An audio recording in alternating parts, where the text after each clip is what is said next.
Coming up on Daily Iowan TV, we'll give you updates on a methamphetamine case. And later, we'll show you how one place in Coralville can solve your Halloween costume dilemma. We have all you need to know about Iowa's matchup with Northwestern tomorrow. We'll also give you our predictions for the game. There is another hurricane headed towards England. Find out more in weather. All that and more coming up on this Friday morning edition of Daily Iowan TV. Don't go anywhere. Daily Iowan TV starts right now.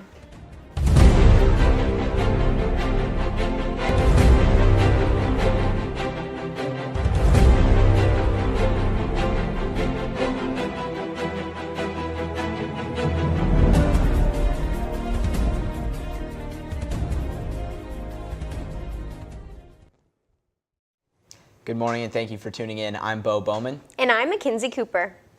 The last defendant in a Eastern Iowa large-scale ice methamphetamine trafficking ring was sentenced to 15 years in federal prison. Kyle Chima pleaded guilty in U.S. court in April to conspiracy of distribution of methamphetamine and money laundering. Chima was involved in drug conspiracy along with 7 other co-conspirators. Their operation spanned for 4 years from 2012 to 2016. He was originally faced with 30 years in prison, but following a short discussion with attorneys in close court, it was dropped to only 15. The judge noted Kaimo was a leader or manager in the conspiracy and was importing meth from Mexico. He was also responsible for distributing more than 9 pounds of meth and cocaine. 2 men have been accused of firing a gun in a Lone Tree parking lot. Giovanni G. Mendoza and Randy E. Mendoza were seen by a witness, according to Johnson County Sheriff's Office criminal complaint. They caused over $1,000 in damage to 2 vehicles. Both men have been charged with second-degree criminal mischief, punishable by up to 5 years in prison. The University of Iowa may remove their longtime contractors. The Knutson Construction Services are currently facing a lawsuit from the UI for their faulty and defective work on the old Capitol building in 2015. A Des Moines labor group is urging the UI to reject Knutson for any future projects, as Knutson has not taken responsibility for their lack of efficiency restoring the old Capitol.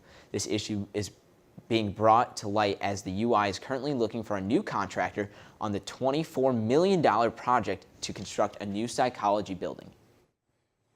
With Halloween just around the corner, students can find costumes at Spirit Halloween in Coralville. Reporter Gustavo Meyer has more. Still in need of a Halloween costume? Enter at your own risk inside Spirit Halloween in Coralville. With plenty of costumes and Halloween decorations available, that problem is sure to be solved. Some children prefer to use props to scare people when they trick-or-treat. Others prefer to dress up as their favorite hero, like an Assassin's Creed character. Like about it because it has hidden blades, swords, throwing stars, bow and arrows, but the hidden blades are only for grown-ups. The store includes a children's section, fitting room, and adult section, with a few scares in between. The superhero section is popular with children. There are also trick-or-treat baskets available to help collect candy. Some adults are more interested in using makeup to create their costumes. Something more creepy, but like realistic, not very cartoony, like more on the gore side, but still like something that would be believable. Spirit Halloween also has their own website where costumes may be delivered. Reporting from Halloween Spirit in Coralville, Gustavo Meyer, Daily Iowan TV. Well, it's a little chilly this morning on my way into this studio. Yeah, Bo, I definitely agree. And there's also another hurricane heading towards England. Let's toss it over to Lauren in the weather studio to get an update on that. An Atlantic storm has recently formed and has been given the name Brian. There are currently flood and high wind warnings issued for southern and western England on Saturday. The winds are estimated to reach 70 miles per hour, affecting southwest Ireland. It's definitely been a warmer week, but unfortunately the temperatures are going to drop for the next week. The temperatures have definitely gone up, and they're going to be staying relatively the same. This morning we can expect mostly sunny skies with a high of 77 degrees and a low of 61 degrees. As we move into the evening, we can expect partly cloudy skies with temperatures remaining about the same. Now let's take a look at our extended forecast for the week. Tomorrow we have a 60% chance of scattered thunderstorms with a high of 77 degrees.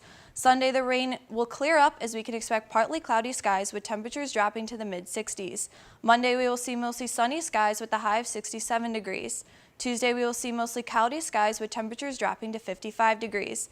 Wednesday, the partly cloudy skies will stick around with a high of 57 degrees. Enjoy the mostly sunny skies this weekend. Guys, back to you. Thank you, Lauren. A political cartoonist is making his way to Iowa City. Dan Perkins is known for being a cartoonist who criticized the Obama administration.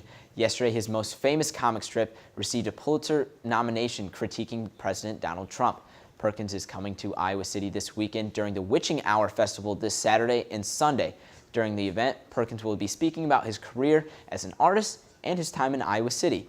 You can catch Perkins' presentation at 4 p.m. on Saturday at the Engler Theater. Kid captains are kids who are selected to be the honorary captain by the University of Iowa's Children's Hospital for one Iowa football game. This week's captain is Hayden Wheatley. When Hayden Wheatley was 19 months old, her parents, Nicole and Eric, noticed she was having balance issues.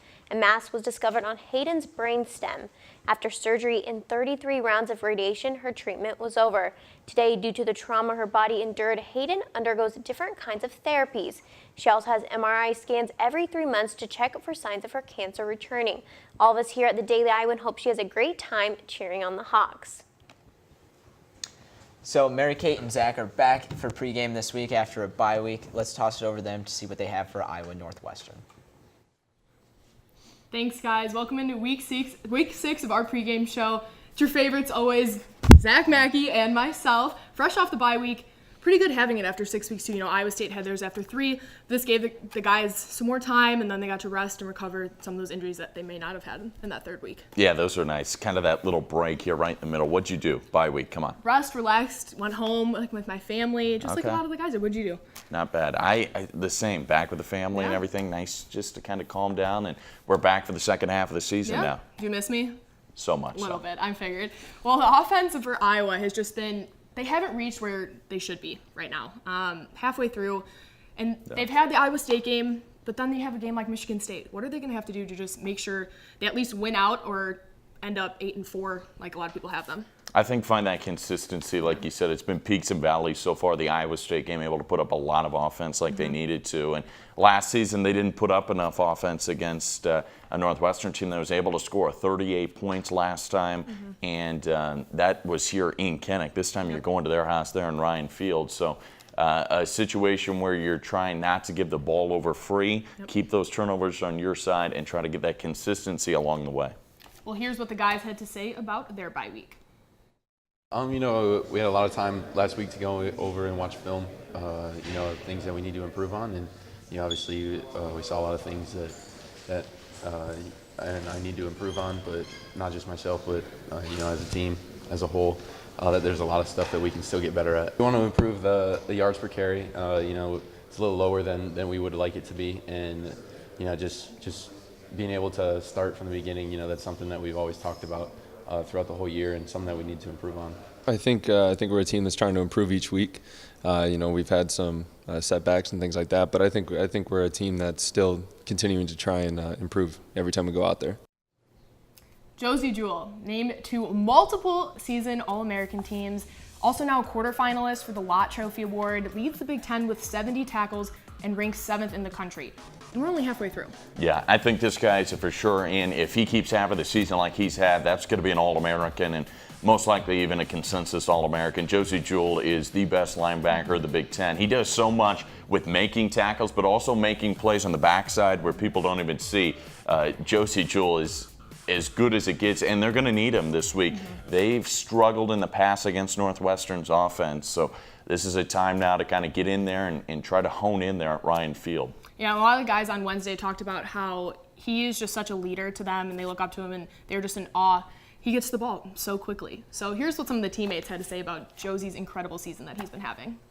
Yeah, I mean, his playing speed is kind of ridiculous, honestly. He just has natural instincts and kind of can feel out plays and, you know, sniff stuff out. So he definitely is one of the first guys to the ball. I would just say his desire to get to the ball. That's you know, one thing that just kind of sets him apart. He runs like his hair's on fire just trying to get to the ball. That's the only way to describe it. There's a lot of times out of season as a defensive line, we'd went through and watched every single game from the year before, and there'd be a lot of times where we would, rewind the film and just be like, hey, just watch Josie on this play. And we just talk about like, it was unbelievable, whatever. But yeah, some of the stuff he does is amazing. He's a tremendous football player, and in terms of when he's pursuing to the ball, I don't know if there's many people better. Moving on to Northwestern's offense. I've firsthand seen running back Justin Jackson play. He actually ruined my high school's season my junior year. The old Ramblers. And we go to state every year, so that was very upsetting for me. But he just broke the record at Northwestern in rushing last weekend. He's one of the top running backs besides Barkley that Iowa will probably face this season. What is our defense going to have to do to stop the run game? Well, the defense is going to have to plug it up front. Josie Jewell's going to have his normal Josie Jewell game. As you said, Jackson, just shy of 5,000 yards. He's a guy that's going to run inside the tackle, so he's going to keep it inside for the most part. If you get him in space, he's a dangerous guy. You've already faced a running back who I don't think there's anybody better you're going to see in Saquon Barkley. So you got to have that same type of mindset now going against a real good back for Northwestern. And then they also have their quarterback. He's played for the last 3 years, Clayton Thorson. And so kind of a different offense than Iowa has. They're a little bit more experienced on that side. So pass game too. Their defense is going to have to step up. Yeah, well, he's lost that turnover battle throughout the season. Coach Fitzgerald has said it. They're behind when you look at it, -1 per game when turnovers come into play, and a lot of interceptions. He's thrown it out, not the smartest of plays at times, and that's something Coach Fitzgerald's hoping that's going to get now here in the second part of the season, that he could start making a little bit more smarter throws. Their backup quarterback actually had offers from Notre Dame, all of them, and chose Northwestern, and I thought we'd see him in that starting spot even last year. His name's Matt Alvidi, so maybe we'll see him in the game if Clayton doesn't perform as well, but we'll see. But here's what the Iowa defense has to say on the Wildcats offense and on Justin Jackson. Yeah, their running back is a great player. One of the better ones we'll see this year for sure. I think he broke their all-time rushing record at Northwestern last week. Their quarterback, he's a veteran guy. He's been playing for 3 or 4 years. And they have a lot of returners back, so they're a talented group. Yeah, he's good. He's powerful, and he can move side to side very well too. He's another really good Big Ten running back that we're gonna have to be focused in on. I think they're tough. The receivers are tough. They're gonna come out. They're gonna execute. They might not have the biggest plays, but they're gonna run the right routes. They're gonna run crisp routes. They're gonna hit the right holes when they see it. They're just an overall good team. All right, I think everyone's favorite part of our show, Zach, predictions. I know your favorite. Yeah, because we're tied now, so I have no problem doing this. I'm going to take Iowa. I think it's going to be a good game. I don't think it'll be easy by any means. Our defense, again, it's going to be a battle for our defense. We have to step up, but I think it's going to be a win for Iowa, at least I hope so. I'm pulling with the Hawkeyes as well. I got them over the Wildcats this week, and mainly because I think Iowa is just the better team looking at it on paper right now throughout their season. Northwestern got hit pretty good by Penn State. Iowa was able to play Penn State pretty close. So this is kind of one of those games too. Now you're in this heart of the Big Ten. This is where you send statements. If you're able to get that big win, able to get a whole bunch of things rolling, you're going to Ryan Field. Some call it Kenneck East out there. There's going to be a lot of Hawkeye fans, and it should be a fun game on ESPN too. Yeah, right by my hometown. Well, I'm from Chicago, but I'm very excited to go there. A lot of Hawkeye fans. It's going to be a good crowd. Yeah. That's all we have for you guys. Kickoff tomorrow is at 11 a.m. at Ryan Field in Evanston on ESPN2. Come back every Friday with Mary Kate as well as myself breaking down each of Iowa's matchups. That's all we have for you for this Friday morning edition of Daily Iowan TV. Be sure to head over to dailyiowan.com for all your latest news between Monday and Friday. And if that isn't enough for the Daily Iowan for you, be sure to check out our print edition of the news on Stands Now. For Daily Iowan TV, I'm Mackenzie Cooper. And I'm Bo Bowman. Have a great day, Iowa City, and go Hawks.